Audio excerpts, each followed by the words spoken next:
як нишони оғози таназзули пиряхҳо пайдошавии кӯлҳои пиряхӣ мебошад. айни ҳол мо дар назди яке аз кӯлҳои пиряхии пиряхи Саиди Нафисӣ қарор дорем. чӣ тавре ки мебинем аз тарафи дасти чапи мо марена ҷойгир аст ва аз тарафи дасти рости мо ярч фаромадааст ки ин боиси куллан маҳкам кардани гӯем кӯли пиряхӣ гардидааст ва чӣ тавре ки аз мушоҳидаҳои визуалӣ мо дида метавонем дар ин ҷо ду тарқиши дигар ба вуҷуд омадааст ки метавонад боз як ярчи дигарро хатари фаромадани як ярчи дигар шавад ва ин боиси пурра бастани роҳи кӯли пиряхӣ мегардад ва ин дар оянда метавонад ки бисёр ба сабабҳои гӯем селҳои пиряхӣ метавонад зиёд гардад. خب همین دو کلی که هست آینده یک تاشیدنش احتمال دارد در همین طرف. این دو کلی که در اینجا هست احتمالاتی یکجایشوی خیلی زیاد است. همین دو کلی پریخی. بله. در این صورت البته خطر کنده شوی خیلی زیاد است. این را ما در تحقیقات آینده میتوانیم معلوم گردونیم. ما باز رفته در مرکز باز از نوارهای کیهانی ما میتوانیم یک بار دیگر نظر کنیم، تحقیقات را گذرانیم. این از سببی گویم در ماه‌های ایون август вақте ки бисёр ҳарорати ҳаво гарм мешавад метавонад ки ба обшавӣ яъне пиряхҳое ки дар зери ин марена ҳастанд гардад ва фаромадани ярчро ба вуҷуд меорад. агар бо чунин шакли таназзул ва дар ҳаҷми пурра ба поён пирях ҳаракат намояд, хисороти он дучанд мегардад, зеро садҳо ҳазор тонна яху об ҳангоми ҳаракат боз дар роҳаш ҷинсҳои кӯҳиро шуста мебарад. ҳамин тавр дар пиряхи ба номи Саид Насифӣ дар болооби дарёи Сурхоб дар 5 соли охир 7 маротиба селҳои пиряхӣ ба амал омадааст. қайд намудан зарур аст ки агенти обовошиносӣ гуна мақомоти давлатӣ мебошад ки дар самти пешгӯӣ вазъи боду ҳаво ҳамзамон оид ба хавфи фаромадани тарма омадани сел вобаста ба фаслҳои сол фаъолият мекунад. яъне дар ин робита боиси ёдоварист ки маркази яхшиносии агенти обовошиносӣ вобаста ба фаслҳои сол оид ба пешгӯии хавфи фаромадани тарма ва омадани сел мунтазам, яъне ҳама рӯза дар асоси таҳлили маълумотҳои обуҳавошиносӣ ва ҳамзамон маълумотҳои стансияҳое ки дар тамоми ноҳияҳои ҷумҳур насб шудаанд, вобаста ба таҳлили маълумотҳои онҳо хавфи омадани селро дар минтақаҳо пешгӯӣ менамояд. ва бояд қайд намуд ки таи солҳои охир вобаста ба таъсири тағйирёбии иқлим раванди офатҳои табиӣ низ аз ҷумла фаромадани тарма ва омадани сел низ даҳҳо маротиба афзудаанд ва онҳо бевосита ба хоҷагии халқ ҳам таъсири молӣ ҳам ва таъсири ҷонӣ расонида истодаанд. дар ин робита қайд намудан зарур аст ки та якчанд рӯзи охир якчанд селҳои даҳшатбор низ дар ҳудуди ҷумҳурии Тоҷикистон аз ҷумла дар ноҳияи айни ба қайд гирифта шуд ва дар дигар минтақаҳо низ ин гуна селҳо ба қайд гирифта шуд ки инҳо бевосита аз ҷониби мутахассисони маркази якшиносии агенти обовошиносӣ оид ба омадани сел, яъне сел аз ҷиҳати боришот ва ё ин ки селҳои пиряхӣ вобаста ба баланд шудани ҳарорати ҳаво пешгӯӣ карда шуда буд ва пешгӯиҳои мутахассисон дар сомонаҳо, яъне дар шабакаҳои интернетӣ ҳамзамон бо тариқи хатӣ ба ҳукумотҳои дахлдор яъне пешниҳод гардида буданд ва аз ҷониби мақомотҳои дахлдор вобаста ба пешгирии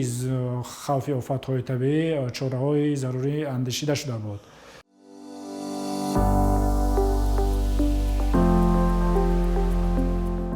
чӣ гуна метавон хуруҷи онро ҳамчун селҳои пиряхӣ пешгирӣ кард? шояд суол бемантиқ бошад, зеро чунин кор алҳол номумкин аст, вале бо мушоҳидаи доимӣ эҳтимоли сарзадани чунин ҳодисаҳои табииро пешгӯӣ намуду ҷиҳати бехатарӣ чораҳо андешид.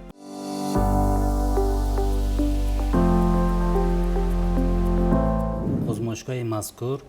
соли гузашта дар асоси чорчӯбаи қатномаи соли 2025 ҳамчун соли байналмилалии пиряхҳо ва инчунин дар асоси барномаи бисолаи омӯзиши пиряхҳо барои солҳои 2010-2030 ташкил карда шуд. Бояд қайд кунам, ки озмоишгоҳи мазкур ба корҳои дистансионӣ ва зондиронии фосилавӣ барои омӯзиш ва таҳқиқоти пиряхҳо сару кор дорад ва барои мисол соли гузашта дар асоси мушоҳидаҳо дар озмоишгоҳи мазкур мо мушоҳида кардем, ки аз рӯи имкониятҳои геоиттилоотӣ дар пиряхи деҳтали ноҳияи Тоҷикобод дар қисмати болои забонаи пиряхҳо тарқишҳои бузург ба қайд гирифта шуд дар моҳи сентябр ва хосатан 25 октябр бошад. Ҳамин тарқишҳо зиёдтар ба қайд гирифта шуданд ва дар натиҷа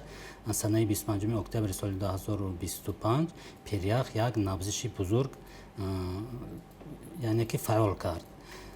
Бинобар ҳамин дар асоси нақшаи чорабиниҳо дар озмоишгоҳи мазкур мо тавонистем, ки дар ҳоли ҳозир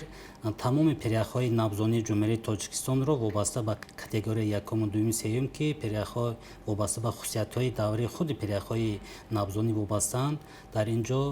харитаи рақамии онҳоро мо дар ин ҷо ҷо кардем. Албатта барои омӯзиш ва истифодаи тамоми қишри ҷомеа озод аст.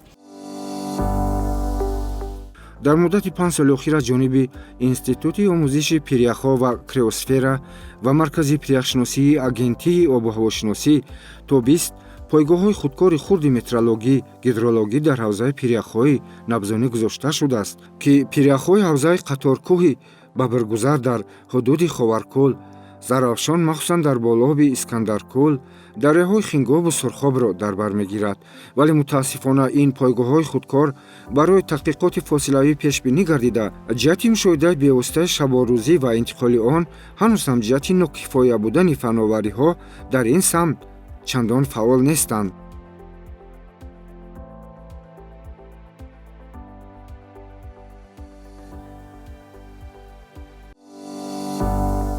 дар озмоишгоҳи мазкур дар асоси аксҳои гугулӣ ва инчунин имкониятҳои барномаҳои геоиттилоотӣ ба монанди барномаи Аргиз ва Кӯюгиз мо тавонистем, ки 7 ҳавзаи пиряхҳои Ҷумҳурияи Тоҷикистонро ба шакли рақамӣ дар махзан ҷойгир кунем ва боқимонда ҳавзаҳо дар ҳоли корткард ҳастанд, чаро ки дар ҳоли ҳозир истифода бурдан аз баъзе имкониятҳои моҳвараҳо камтар мушкил шудааст ва бинобар ҳамин 3 ҳавзаи дигар дар ҳоли коркард қарор доранд. Дар асоси коркардҳои пешагӣ ва инчунин гузарондани корҳои батиметрӣ муайян карда шуд, ки кӯлҳои пиряхи Саид Нафисӣ, ки дар болооби ҳавзаи Сурхоб дар ноҳияи Лаш қарор дорад, кӯлҳои нав ба қайд гирифта шуданд. дар натиҷаи таҳқиқот муайян карда шуд, ки дар пиряхи Саид Нафисӣ зиёда аз 19 кӯлҳои пиряхӣ мавҷуд ҳастанд. Бинобар ҳамин ҳамасола кӯлҳои пиряхии мазкур рахна шуда дар фосили тобистон, хусусан охири моҳи июн ва аввали моҳи июл рахна мешаванд, чаро ки дар ин муддат яъне ки сатҳи рекордии ҳарорат дар Ҷумҳурияи Тоҷикистон ба қайд гирифта мешавад ва дар соли равон ҳам бошад пиряхҳои мазкур як маротиба рахна шуданд ва омада ҳамон ба воситаи дараи Арчакапа, роҳи байналмилалие ки Ҷумҳурияи Тоҷикистон ва сарҳади Қирғизистонро пайваст мекунад, як қисми онро пурра аз байн бурд. ва дар натиҷаи пешниҳодҳо роҳи мазкур дар натиҷаи ободкорӣ ҳаст ва аз ҳамон қисмате ки аз дараи Арчакапа рафта дарёи Сурхобро банд мекунад ва бо овардани ҷинсҳои гуногуни кӯҳӣ сатҳи об баланд мегардад ва роҳ шуста мешавад. кӯлҳои пиряхӣ кӯлҳое мебошанд, ки дар натиҷаи об шудани пиряхҳо ба вуҷуд меоянд. солҳои охир бо сабаби гармшавии иқлим ва баланд шудани ҳарорати ҳаво шумораи чунин кӯлҳо зиёд гардидааст. оби ҳосилшуда дар паси садҳои табиӣ, ки аз ях, санг ё марена ҷинсҳои кӯҳӣ иборатанд, ҷамъ мешаванд. тибқи арзёбиҳо, пиряхи ба номи Саид Насифӣ яке аз пиряхҳои хатарнок вобаста ба хуруҷи кӯлҳои пиряхӣ дар ҳавзаи пиряхҳои мамлакат чун пиряхи хирсон ба шумор меравад.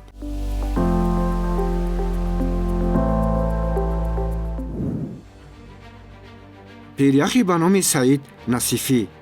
навъи пиряхи мураккаби водигӣ набзонӣ, ҷойгиршавӣ, доманаи шимолии қаторкӯҳи Пётри Якум, ноҳияи маъмурӣ, ноҳияи Лахш, ҳавзаи дарё, дарёи Сурхоб, баландии минтақаи ғизогирӣ тақрибан 5100 метр аз сатҳи баҳр, баландии забонаи пирях тақрибан 3498 метр аз сатҳи баҳр, дарозии пирях тақрибан 9,2 километр, паҳноии миёна тақрибан 570 метр, манбаи ғизогирӣ, бориши барф ва тарма, шумораи кӯлҳои пиряхӣ зиёда аз 15 кӯли хурду калон, дараҷаи набзонӣ, дараҷаи 3, навъи кӯлҳои пиряхӣ, асосан кӯлҳои моринавӣ ва канории пирях, хавфҳои асосӣ, рахнашавии кӯлҳои пиряхӣ ва ташаккули сел. Солҳои асосии ҳодисаҳои рахнашавӣ соли 2021, 2022, 2023, 2024 ва 14 июн ва 10 августи соли 2025 ва моҳи июли соли 2026. пиряхи ба номи Саид Насифӣ дар шафати пиряхи Сурхоб ва силсилаи пиряхҳои дигари нисбатан хурдтар дар қаторкӯҳи Пётри якҷойгир буда, ҳамасола бо хуруҷи селҳои пиряхӣ ба мушоҳидаи доимӣ аз ҷониби мутахассисон фаро гирифта шудааст. кӯлҳои пиряхие ки дар пиряхи Саид Нафисӣ қарор доранд, соли гузашта дар аснои як экспедисияи миллии комплексӣ дар якҷоягӣ бо Институти геология ва инчунин Кумитаи ҳифзи муҳити зисти назди ҳукумати ҷумҳурии Тоҷикистон ва инчунин Кумитаи ҳолатҳои фавқулода ва мудофиаи гражданӣ назди ҳукумати ҷумҳурии Тоҷикистон намояндагон буданд, мутахассисон буданд. Дар якҷоягӣ хусусиятҳои пайдошавии кӯлҳо муайян карда шуд ва ҳисоботи мушаххас пешниҳод карда шуд. пиряхҳои беқарор, пиряхҳои набзонӣ ҳамеша дар пайи ҳаракати хеш вобаста ба ҳаракатҳои дохилии хеш аз онҳо кӯлҳои пиряхӣ боқӣ мегузоранд. ва кӯлҳои пиряхие ки дар Саид Нафисӣ 3 кӯли калон ҳаҷм дорад ва дар он ҷо барои муайян кардани ҳаҷми об ва чуқурии оби онҳо, ҳаҷм ва чуқурии оби кӯлҳои пиряхӣ дар пиряхи Саид Нафисӣ мо ба воситаи усули гузарондани корҳои батиметрӣ, яъне ки ба воситаи заврақҳои махсусе ки аз зур идора карда мешаванд ва онҳо метавонанд ки ба воситаи сар додани нур ҳам чуқурии кӯлро ва инчунин ҳаҷми оби кӯлро муайян мекунанд. ва бинобар ҳамин кӯлҳои мазкуре ки дар пиряхи Саид Нафисӣ ҳастанд таҳти назорати олимони соҳа қарор доранд ва имсол ҳам як сели офатбор аз он ҷо боқӣ гузошт аз худ ва дар охири моҳи август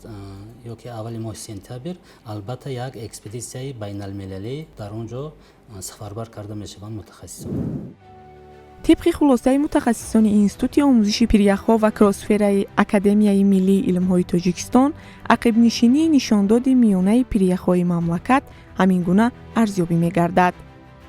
соли 1900 то соли 1950 сус одатан даҳо то садҳо метр, соли 1950 то соли 1990 зиёдшавӣ садҳо метр то чанд километр, соли 1990 то соли 2020 бо суръат махсусан дар пиряхҳои хурд, соли 2020 то соли 2026 бошад давом ёфтани коҳиш афзоиши кӯлҳои пиряхӣ.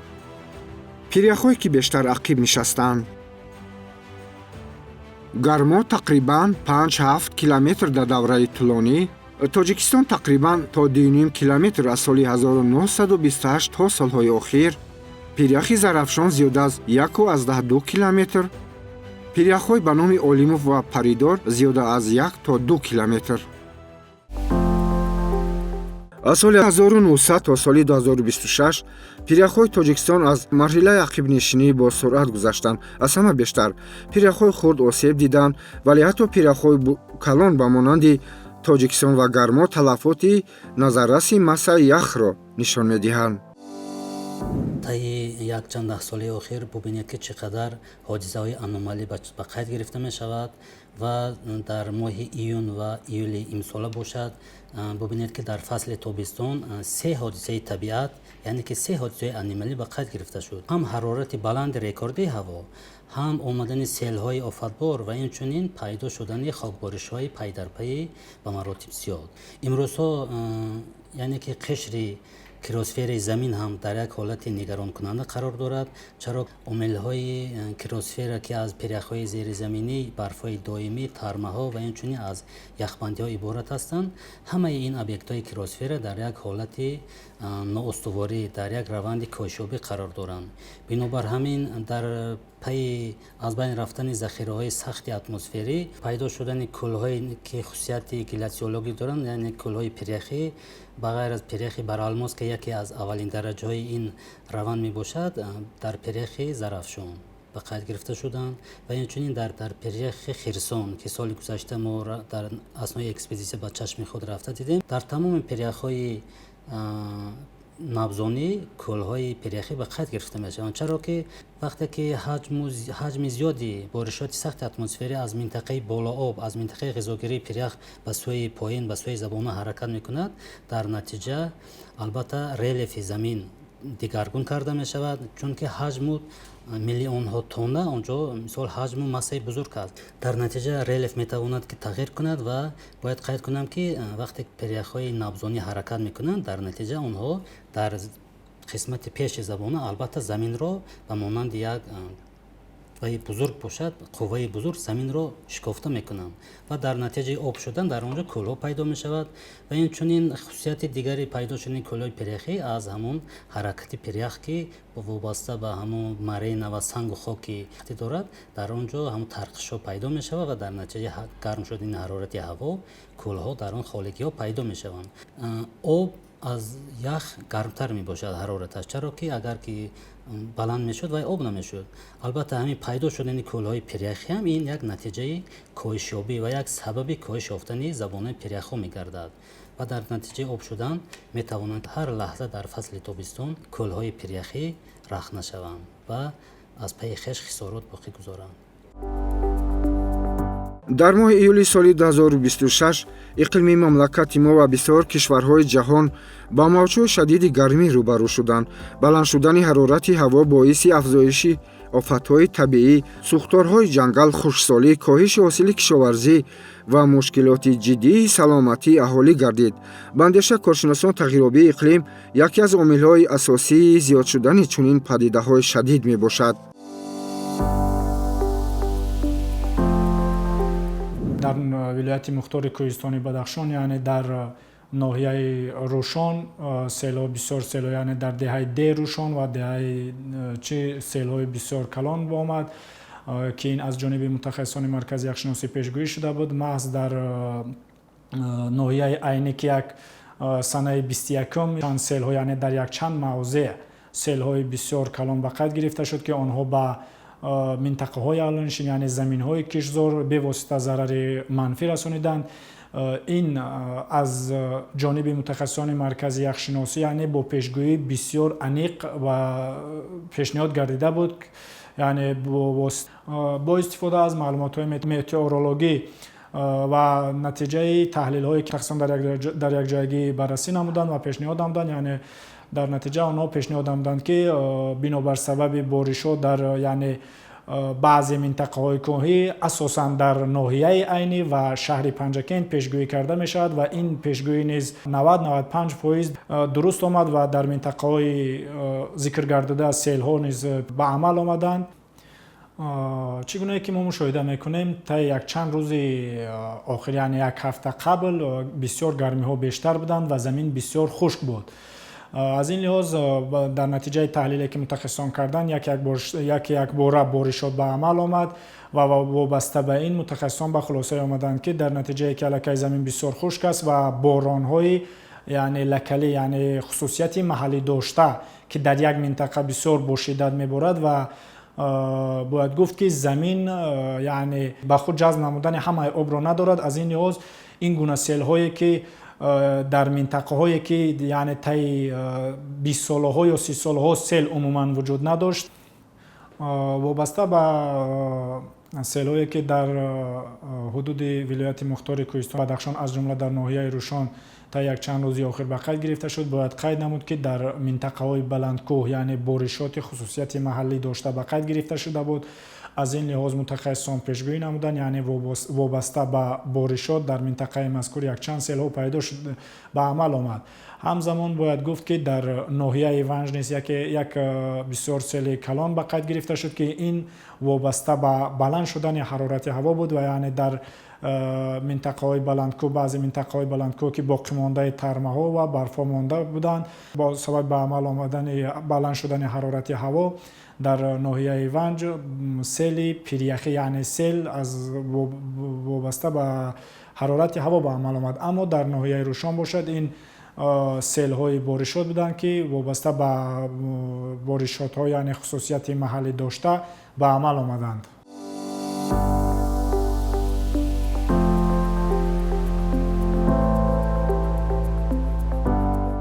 дар аврупо гармии шадид ва сарбории бесобиқаи низоми энергетикӣ оварда расонд. Талабот ба нерӯи барқ барои хунукунӣ афзоиш ёфт ва дар баъзе кишварҳо истеҳсоли нерӯи барқ аз сабаби баланд шудани ҳарорати оби дарёҳо коҳиш ёфт. ҳамзамон сӯхторҳои бузурги ҷангал дар Испания ва Фаронса садҳо ҳазор нафарро маҷбур ба ҳиҷрат намуд ва ба манзилу ҷангал ва иқтисод зарари калон расонид. дар минтақаи Осиё низ гармии фавқулода ба қайд гирифта шуд. Масалан, дар Кореяи Ҷанубӣ ҳарорат ба 41,4 дараҷа расид, ки баландтарин нишондиҳандаи сабтшуда дар таърихи мамлакати мазкур мебошад. Ин гармӣ ба саломатии мардум, фаъолияти иқтисодӣ ва истифодаи нерӯи барқ таъсири манфӣ расонд. дар ҷумҳурии Тоҷикистон дар 5 соли охир тибқи арзёбиҳои мутахассисон хуруҷи хокборишҳо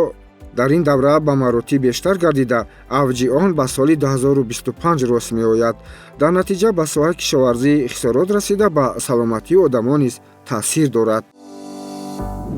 зиёда аз 63 маротиба ҳодисаҳои пайдоиши чангу ғуборҳо, хокборишҳо ба қайд гирифта шудааст ва дар ин асно дар соли 2025 216 шабонарӯзи, яъне ки таҳдиди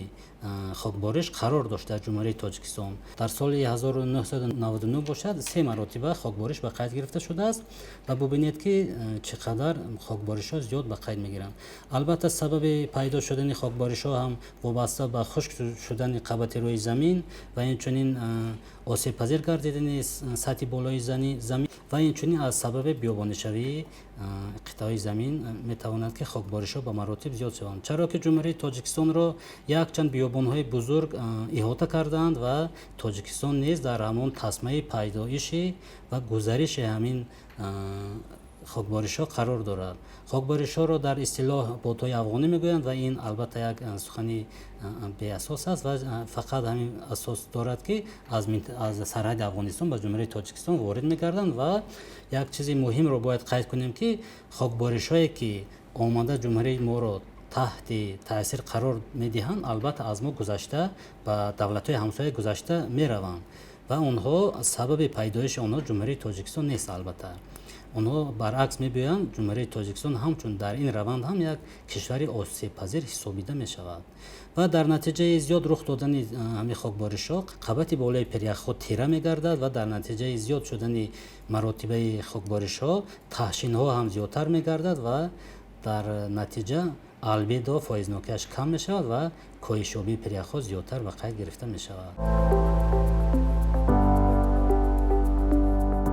гармии шадид одатан ба соҳаи кишоварзӣ низ таъсири ҷиддӣ мерасонад. хушк шудани хок, кам шудани захираи об ва паст гардидани ҳосилнокии зироат боиси зиёд шудани зарари иқтисодӣ мегардад. бесабаб нест ки Созмони озуқа ва кишоварзии Созмони Милали Муттаҳид ба кишварҳои ҷаҳон ҳушдор дод, ки гармии шадид ба амнияти озуқаворӣ ва даромади миллионҳо кишоварз дар саросари сайёра таҳдид мекунад. аввало ин аз даст додани тамоми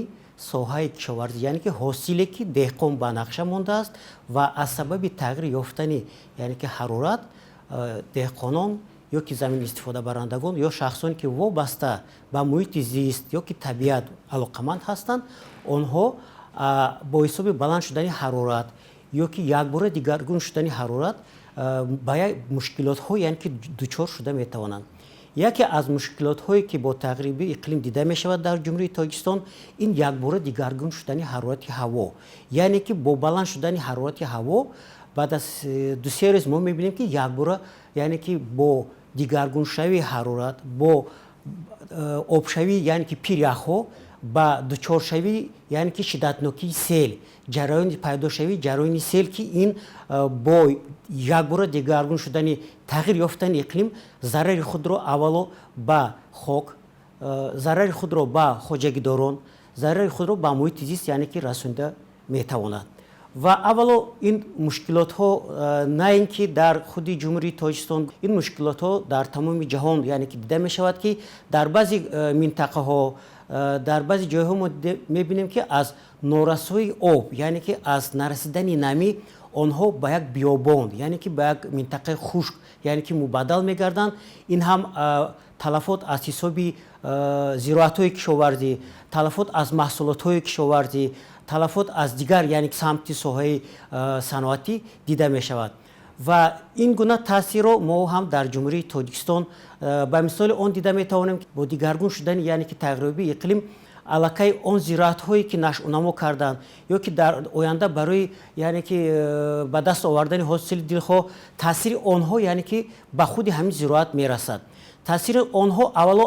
чӣ гуна яъне ки таъсир мерасонад? ҷумҳурии Тоҷикистон аз ҳисоби ки аз 100% он 93% кӯсор ва танҳо 7% ҳамворӣ дорем. дар ин гуна минтақаҳо аз ҳисоби ҷойгиршавии тамоми намудҳои хок вобаста ба ноҳиябандии ҳамун зироатҳои кишоварзӣ яъне ки ҷойгиркунии зироатҳо вобаста аз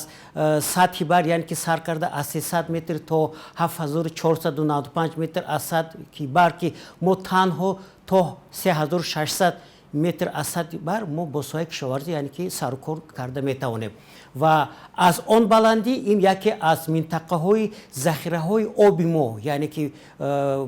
ба вуҷуд меоранд, ҷойгир шуданд ва таъсири тағйирёбии иқлим оҳиста оҳиста яъне ки ба ҳамин минтақаҳо ҳам омада расидааст.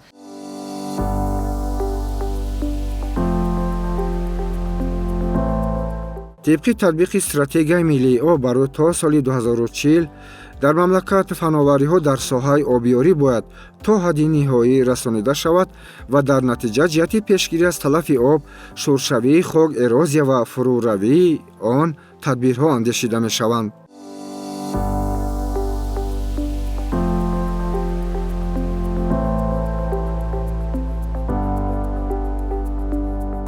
агар хок шер набошад дар ин ҳолат тағйирёбии иқлим ба он таъсири он мерасонад ки дар он минтақаи хокҳое ки мо дар аз сатҳи бар аз 300 то 500 метр ҷойгир шуданд гилхоки сабук мешавад, сабук мебошанд. дар он ҷо бисёртар аз сохтори хок яъне ки онҳо регхок, қумхок мебошанд ва аз ҳисоби баланд шудани ҳарорат яъне ки вай регзор қум ҳам метаспад ва дар ин ҳолат таъсири он аллакай ба худи зироат яъне ки обталабии зироат дучанд мешавад ва ҳангоми нодуруст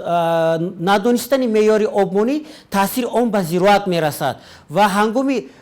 захира кардани намӣ дар худи хок яъне ки вобаста аз намиғунҷоиши хок ё гӯем ки мо 70%, 80% ё ки 90% яъне меъёри обёрӣ агар мо ба роҳ монему аз ҳисоби нодуруст обмонӣ ё заминҳои обёршаванда агар кам мо оптем дар ҳисоби ки онҳо гилхоки сабук буданашон инфилтратсия зиёдтар мешавад, онҳо ҳаракат мекунанд ба обҳои зеризаминии поён ва ҳангоми норасоии об яъне ки оварда расонидани ба ҳолати паҷмурдагии яъне ки растанӣ ва бояд ки аз 6% намнокии хоки мо зиёд бошад. дар он ҳолате ки мо аз 6% намнокии мо агар коэффициенти намнокии мо агар пас фарояд онҳо ба ҳолати паҷмурдагӣ омада мерасонад ва аз ҳисоби канда шудани коэффициенти тургирӣ яъне ки вай растанӣ аз норасоии об аллакай обро ба боло дода наметавонад ва он найчае ки бояд аз таркиби хок аз сохтори хок обро ба худи растанӣ ба поя ба барг яъне ки оварда яъне ки таъмин кунад дар ин ҳолат аз ҳисоби норасоӣ вай найча канда мешавад ва дар ин ҳолат зироати мо талаф меёбад яъне ки хушк мешавад ва мо аллакай аз он нақшаи дурнамое ки бояд ҳосили хуб мегирифтем яъне ки бой метиҳем ва вобаста аз сохтори хок ки онҳо гилхоки сабук гилхоки миёна ё ки гилхоки вазнин гӯем вобаста ба ин таъсири тағйирёбии иқлим моям ба он зироатҳое ки ноҳиябандӣ карда шуданд ва дар ин минтақа ҷойгир шуданд ба ҳар ҳол таъсири худро мерасонанд. Яке аз мушкилотҳои ҳозиразамон ва мубрами рӯз дар он аст ки ҳарчанде ки ҷумҳурии Тоҷикистон аз ҳисоби таъминоти об дар Осиёи Миёна ҷойи якумро ишғол карда бошад, мо танҳо 20-25% он захираҳои обие ки яъне ки мо дорем танҳо 20-25%ро истифода мебарем ва боқимонда он захираҳои обҳое ки табиат яъне ки пирахҳое ки дар ҷумҳурии Тоҷикистон вуҷуд доранд, ин обҳо бо тарзи нодуруст истифода бурдани обмонӣ, тарзи нодурусти обмонӣ бо ҷӯякҳо, тарзи нодурусти захира кардани намӣ ки табиат худаш дар заминҳои аз боришот таъмин ба мо як чизи хушрӯ табиат офарида додааст, нодуруст самарнок истифода барем. Боқӣ монда он обҳое ки ҳастанд ба тарафи дигар давлатҳои ҷумҳурии Тоҷикистон яъне ки ҳаракат карда баромада мераванд ва нодуруст истифодабарии тамоми захираҳои об дар он аст ки ҳангоми кишти зироатҳо мо кӯшиш мекунем ки ҷӯякҳое ки дар он зироат кишт карда мешаванд бо ҳисоби коркарди хок мо ҷӯякҳое то 600-700 метра мебарем. Яъне ки як мушкилоти аввал ин ҳангоми мондани об, яъне ки заминҳои обёршаванда бояд ҳангоми обмонӣ ба пуррагӣ аз намӣ захира карда шаванд.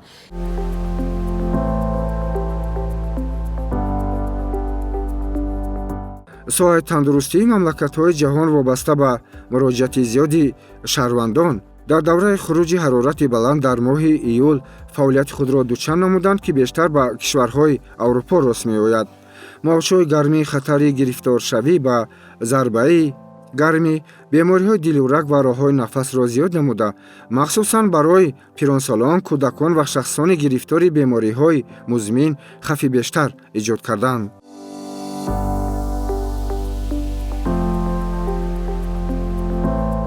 ҳаво хокборишӣ бисёри шаҳрвандон ба фишорбаландӣ шикоят мекунанд. шахсоне ки бемории диабети қанд доранд, онҳо низ баланд шудани меъёри қанд дар организми онҳо худ мушоҳида мекунанд ва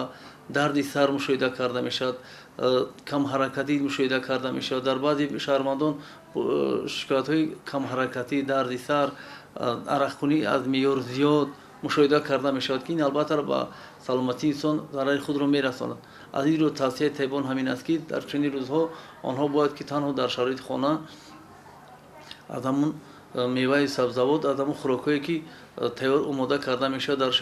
дар шароити хона истифода баранд ва ба кӯчаҳо беасос яъне ки ба кӯчаҳо набаранд то ин ки хокборӣ таъсири худро ба ҳамин организми шаҳрвандон нарасонад. моҳи июли соли 2026 яке аз давраҳои хавфноки сол барои ташаккули селҳо дар Тоҷикистон ба ҳисоб меравад. дар ин моҳ ҳарорати баланд боиси обшавӣ бо сурати пиряхҳо ва барфҳои кӯҳӣ мегардад. ҳамзамон дар минтақаҳои кӯҳӣ боронҳои шадиди кӯтоҳмуддат ба амал меоянд ки ин омил ҳаҷми обро дар дарёҳо ва ҷӯйборҳо хеле зиёд намуда ба пайдоиши селҳо мусоидат мекунад.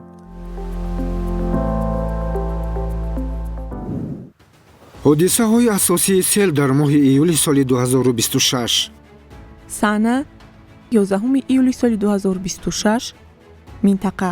бархе ноҳияҳои кӯҳии Тоҷикистон, махсусан ноҳияи Айнӣ ва шаҳри Панҷакент.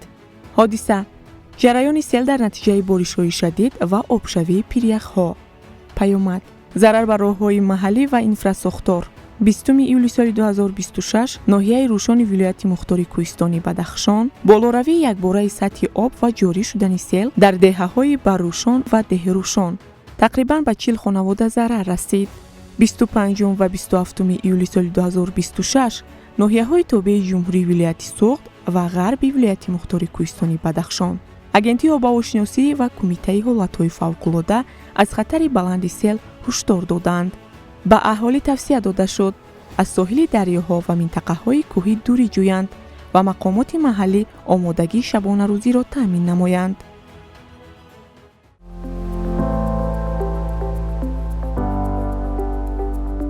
ташаккули селҳо дар моҳи июл дар тоҷикистон асосан бо таъсири ҳарорати баланд, обшавӣ бо суръати пиряхҳо ва боришоти шадид алоқаманд аст.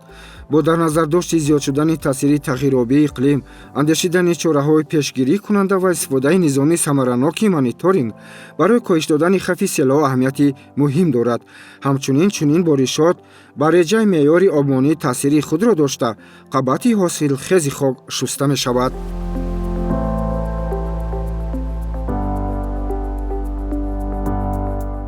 вобаста ба зироат обталабии он ва пеш аз оне ки мо обёрӣ мекунем дастгоҳ аст, дастгоҳи чипалети мегӯянд ёки томсон мегӯянд, онҳо аллакай меъёри муайяни метру куба дар онҷо бо тариқи ҷадвал мо медонем ки аз ҳаминҷо чӣ қадар меъёри об рафта истодааст ва чӣ қадар меъёри об ба яъне ки саҳро ба замини мо яъне ки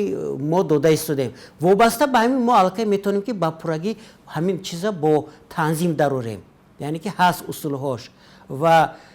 ёки чипалети ҳаст усулҳое ки мисол бо саргаҳи ҷоя таҷҳизоти осон, яъне ки бо як тахтаи оҳание ки ду даста дорад мо мемонем як буриши чӣ дорад ва дар онҷо рақамҳои 600 700 800 ҷойгир шуданд ки дар онҷо аллакай чанд метри куби об дода шуда истодааст. инро ҳам мо бо танзим дароварда метавонем ва бо ин роҳ мо метавонем ки яъне ки бо ин меъёр обмонӣ мӯътадил захира кардани намиро ба роҳ монем. мисол агар дар заминҳои обёришаванда вобаста ба хоҷагидор, вобаста ба зироат ки мо об дорем, дидем ки аллакай ба коэффициенти паҷмурдагӣ, яъне ки ниҳоли мо барги мо паҷмурда шуда истодааст, яъне ки ҳамо мегӯем ки вақте обмонӣ шудааст мо оба метем. то ҳатто ҷое ҳаст ки абаҷои меъёри муайяни 6-7 бор обмонӣ аз ҳисоби тағйироби иқлим баланд шудани ҳарорати ҳаво мо то 8-9 маротиба обмонӣ зиёд мекунем, барои ин ки рӯйдоди ҳодисаҳои табиӣ дар моҳи июл агар бо таъсири иқлим бошад, ҳам як тазоди худро дорад. боришоти кӯтоҳмуддати харобиовар, хуруҷи кӯлҳои пиряхӣ ва хокборишо ки дар маҷмӯъ ба экосистемаҳо ҳамаҷониба зарари худро мерасонад. ин ҳодисаи табиӣ ба аксари мамлакатҳои иқлимаш хушк мансуб буда, вобаста ба биёбоншавии ҳудудҳо, коҳиши ёфтани масоҳати ҷангалзор ва сабзпӯши он вобаста аст. чунин сатҳи хокбориш дар кишварҳои Миср, Либия, Эрон, Арабистони Саудӣ ва Алҷозоир дар як сол аз 120 то 200 рӯзро нишон медиҳад. дар минтақаи Осиё марказӣ бошад, солҳои охир хуруҷи бесобиқаи хокбориш ба қайд гирифта мешавад.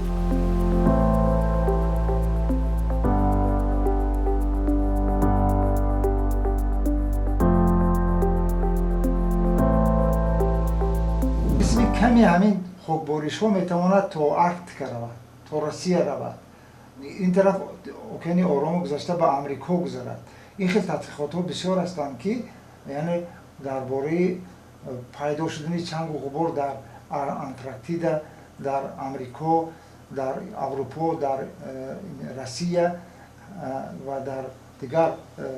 қисмати олам, яъне дар Чин муайян кардани ҳамин ё дар тадқиқотҳо омӯхта шудааст. пойгоҳи айваҷ алон чӣ гуна дар ҳамин корҳо мусоида мешавад? ин беҳтарин нуқтае аст ки мо воридоти ҳамин чангу ғуборро аз сарҳади Афғонистон дохил мешавад меомӯзем. дар онҷа 5 таҷҳизоти нодир онҷа ҷойгир карда шудааст аз қабили фотометрии офтобӣ ки аз субҳ то шом ин тадқиқотҳои атмосфераро мегузаронад. лидар аст ки дар бораи воридшавии чангу ғубор дар кадом баландӣ омадани он ва инчунин таҷҳизотҳо барои омӯхтани хусусиятҳои радиатсионии атмосфера, яъне барои тағйирёбии иқлим мо якчанд характеристикаҳо ҳаст ки инҷа яъне рӯшноии нури мустақими офтоб, албедаи замин, рӯшноии глобалии замин, рӯшноии глобалии офтоб ва дигар параметрҳои атмосфераро меомӯзем ки ин барои тағйирёбии иқлим бисёр зарур параметрҳо. дар ҷаҳон ҳар сол тақрибан 2 миллиард тонна зарраҳои чанг ба атмосфера ворид мешаванд. тақрибан 330 миллион нафар дар зиёда аз 150 кишвар ба таъсири хокборишҳо рӯбарӯ мешаванд. барои тоҷикистон бошад, зиёдшавии рӯзҳои хокбориш асосан ба омилҳои зерин вобаста аст. ки як кишвари кӯҳӣ аст, дар баландиҳои то 7-8 метр кӯҳҳо омад афрохтанд. ҳамин чангу ғубор ба ҳамон пиряхҳои мо рафта мешинад ва зиёд шудани сурати обшавии пиряхҳо аз сабаби ҳамин яке аз сабабҳош ҳамин ба рӯи ҳамин пирях нишастани ҳамин чангу ғубор мегардад. мана инҷо мо ҳамин сурата нишон додем ки чӣ хел тағйир ёфтааст. масири баръакса нишон додем ки аз куҷо мебиёяд ин чангу ғубор, дар кадом баландӣ, агар ин тараф баландӣ гӯем, мана баландӣ бошад то 5 километра, ман ин коэффициенти парокандашавии баръакс нишон медиҳад ки ҳамин дар баландии 1250 метр аз ҳама баландтарин қимати заррачаҳои айрозол, яъне ҳамин чангу ғубор омода истодааст. зеро ки мо ба ҳар як ин 100 метри мо метавонем тақсим карда нишон диҳем ва инчунин мо таркиби ҳамин чангу ғуборро омӯхтем ки аз 12 металли вазнин ки дар дохили онҳо металлҳои вазнини дараҷаи якум, свинец, сур, арсеник, синк мавҷуд аст ва ин нисбат ба он чангу ғуборҳое ки дар пеш мо омӯхта будем, аз солҳои 2007 то 2023 омӯхтагӣ будем, чӣ фарқ мекунад. мо ҳар як ҳамин пайдоиши чангу ғуборро мебинем ки вай аз куҷо пайдо шудааст, чанд рӯз пеш пайдо шудааст ҳамин вай, ба таркибаш дар таркиби ҳамин чангу ғубор чӣ гуна элементҳои хатарнок мавҷуд аст, мо меомезем. арзёбии минтақавии хавфи хокбориш дар Тоҷикистон. минтақа вилояти Хатлон дараҷаи хавф баланд. сабабҳои асосӣ наздикӣ ба минтақаҳои хушк, заминҳои кушод, таъсири массаҳои чанголуд аз ҷануб, ноҳияҳои тобеи ҷумҳурӣ, миёнаи баланд, водиҳои кушод, бодҳои сахт, ҳаракати чангу ғубор аз минтақаҳои ҳамсоя, душанбе, миёна, воридшавӣ ва ҷамъшавии зарраҳои чангу ғубор дар шароити ҳавои ором ва хушк, вилояти суғд, миёна, таъсири биёбонҳои Осиёи марказӣ ва минтақаҳои хушкшуда, вилояти мухтори кӯҳистони Бадахшон, паст миёна, хусусан водиҳои кушод ва минтақаҳои шарқӣ дар давраҳои шамоли сахт.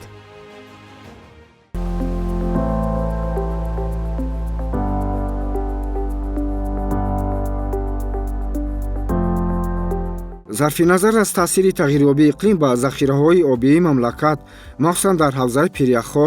то ҳанӯз ҳисоб миёнаи ҳарорати солона дар пиряхҳо аз 3 то 7 дараҷа сард дар баландии шурӯъ аз 3600 метр мебошад, ки ин як навъ заминаи устувории ин манбаъҳои муҳим барои ҳаётро бозгӯ менамояд.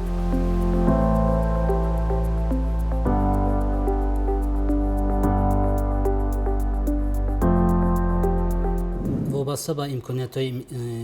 озмоишгоҳи мазкур, як мутахассисон вобаста ба ихтисосҳои худ музавваф карда шуданд ва як нафар бошад ба монанди муайян намудани албедои сатҳи пиряхҳо.